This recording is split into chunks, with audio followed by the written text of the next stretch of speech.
Hi, Geno Pettis Adventures. I'm still Geno. Still my adventures. Let's jump right into this peso thing. Monday, the peso was trading at 3,905 pesos per US dollar.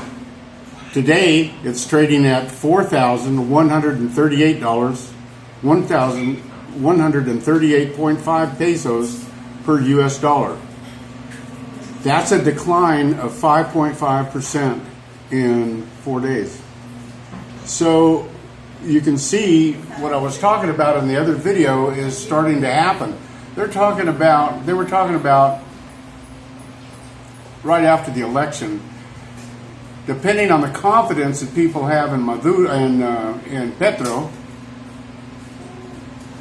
the international community's faith in Petro is obviously not very strong because we've had a decline of about 1% a day, or a little over 1% a day since Monday.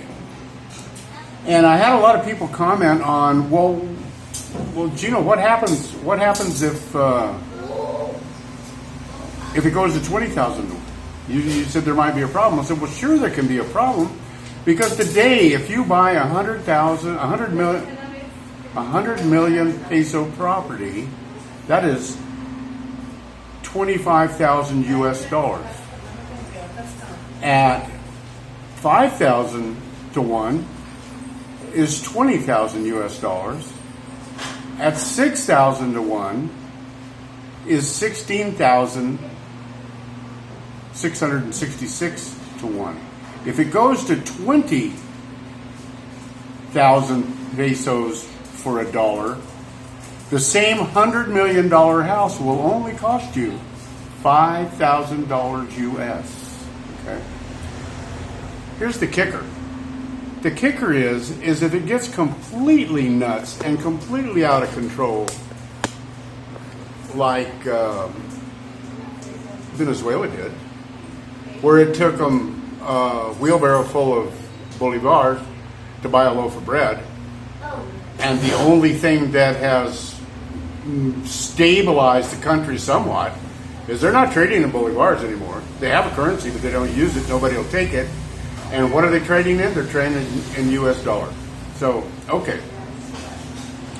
Let's say that the peso goes to 20,000 to 1. Okay? And when it goes to 20,000 to 1, you can buy 100 million peso property for $5,000.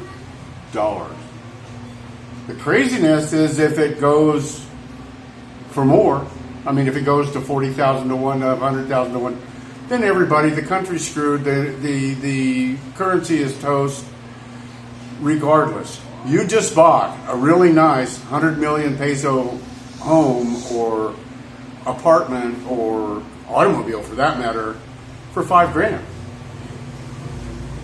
A really nice 4-door pickup that looks a lot like a Ford cost you about 100 million pesos. And on today's market, as we all know, that's $25,000. Pretty much standard U.S. pickup, no frills pickup. If you buy the same pickup for $5,000, that'd pretty much make it worth it, wouldn't it? Here's the kicker: you buy this house for $5,000. The economy goes nuts. It goes to 40,000 to 1. You'll never get your $5,000 out of that house. But why would you? You don't really need to.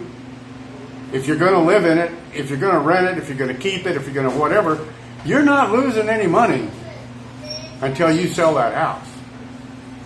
I've also had some other people tell me, well, Geno, they're going to come in and they're going to take all your houses away. If it's a vacation property, they're going to take it. I think Petro is targeting the really rich people. He's not targeting people with one house or two houses or a vacation home. They may at some juncture. He started doing that, he would really shoot himself in the foot. I don't think that's going to happen. I think if you came in here and you bought 10 houses, snatched them up when the peso crashed, or 43 farms or 15 fincas, coffee plantations, yeah, he's liable to try to take him away. But you got to remember, they still have a Congress. They still have a Constitution. I mean, he just can't go completely bonko. And if he does, well, then that's a whole other thing. Then you just see the rebirth of another Venezuela. But I pray to Jesus that does not happen. I don't think it will happen.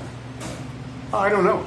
Well, who am I? I mean, I'm not a financial advisor. I don't know. I've seen inflation with Jimmy Carter. I've seen inflation with Joe Biden. I've seen inflation around the world in other places. And there's opportunity made in times of inflation. I guarantee you that. Back in Jimmy Carter's days, it didn't matter what you purchased. The next week or the next day, you could sell that puppy for more money. Buy a refrigerator for $300 and sell it for $450. Boom. And there you go. So the whole point of this rant about the peso is, just need to sit back and watch it a minute. But you're going to need to be able to act. Because there'll be a time there that there's a lag. If it went to 20,000 to 1, you could jump in probably 30-day time period, or maybe longer, but I wouldn't go longer than 30 days, and buy something at the price. But these people are not idiots. If they can, they'll double the price up on you. They'll triple the price up on you. But there's a lag time in there with it they won't, because they're just not that quick. It's just not that quick. So if you wanted $100,000 or $200,000 house, $200 million peso house, and you had 5 or 10 grand, you could pop it, and you could have a really nice place for forever.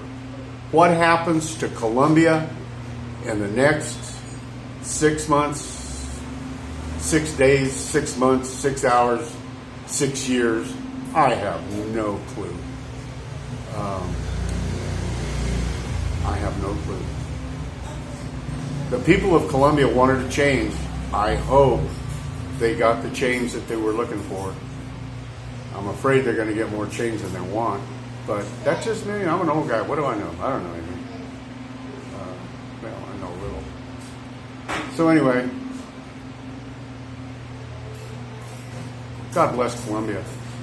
God bless the United States. God bless you guys. With that being said, remember, today is the first day of the rest of your life. If nothing changes, nothing changes. That's your Geno signing out. I will see you on the flip side.